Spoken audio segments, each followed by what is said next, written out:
நாடு முழுவதும் பக்ரீத் தியாக திருநாள் முன்னிட்டு சிறப்பு தொழுகை நடைபெற்றது.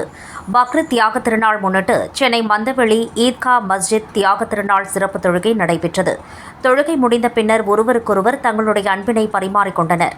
அதனைத் தொடர்ந்து இஸ்லாமியர்களின் மிக முக்கியமான பண்டிகைகளில் ஒன்றான தியாக திருநாளில் மற்றவர்களுக்கு உதவிகளை செய்து தங்களுடைய அன்பை பரிமாறிக்கொள்வார்கள்.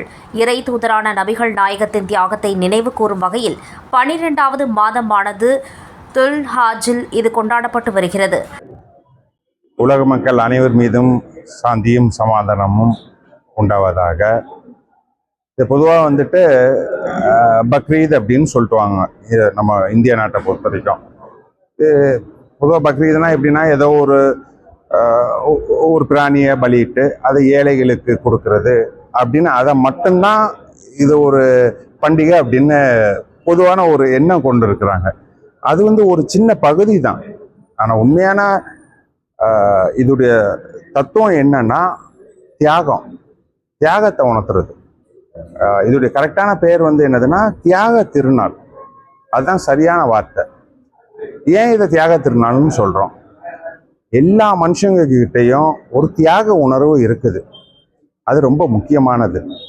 இந்த தியாகத்தை செய்யணும்னு நம்ம நினைக்கும் பொழுது பல இடைஞ்சல்கள் வரும், பல தடைகள் வரும், பல சோதனைகள் வரும். இது இயற்கை, எந்த மனுஷனாக இருந்தாலும். அதே மாதிரி இது எல்லாத்தையும் மீறி நம்ம அந்த தியாகத்தை செய்யணும். இப்போ தியாகம்னா என்ன? எனக்கு எல்லாம் சௌகரியமாக இருக்குது, நான் எல்லாத்தையும் செய்கிறேன், அது தியாகம் கிடையாது. அது எல்லாரும் செஞ்சுட்டு போயிடுவாங்க, யாரும் செஞ்சுட்டு போயிடலாம்.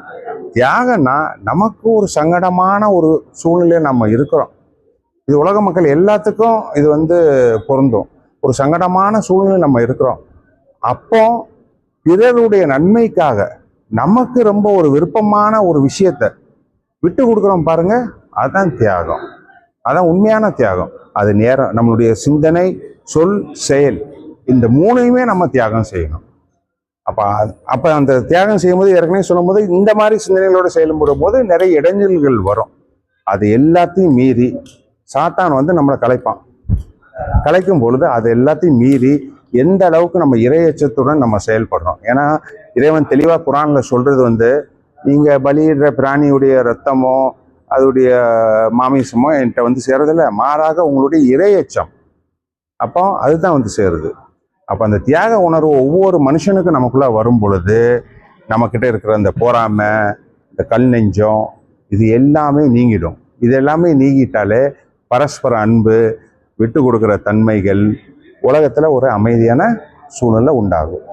இந்த இந்த இந்த பண்டிகையுடைய பேரே தியாக திருநாள். நம்ம இந்தியாவில் மட்டும்தான் பக்ரீதுன்னு அது ஏதோ ஒரு சடங்கு மாதிரி ஆக்கிட்டாங்களே தவிர உலகத்துல எங்கேயுமே இந்த பக்ரீதுன்ற பேரே சொல்றது இல்லை.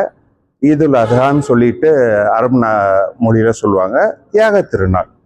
உலக மக்கள் அனைவருக்கும் இந்த தியாக உணர்வை எடுத்து உரைச்சு எல்லார்கிட்டையும் நம்மளால முடிஞ்ச அந்த தியாகத்தை ஒவ்வொரு ஆளும், உலகத்தில் உள்ள ஒவ்வொரு மனிதரும் நம்ம செஞ்சு கொண்டு இந்த உலகம் அமைதி பெறத்துக்கு எல்லாம் வல்லாத இறைவன் அருள் புரிவானாக. நன்றி, வாழ்த்துக்கள். தியாக திருநாள் சிறப்பு தொழுகையில் சுமார் 1000க்கும் மேற்பட்டோர் கலந்து கொண்டு சிறப்பு தொழுகையில் கலந்து கொண்டனர்.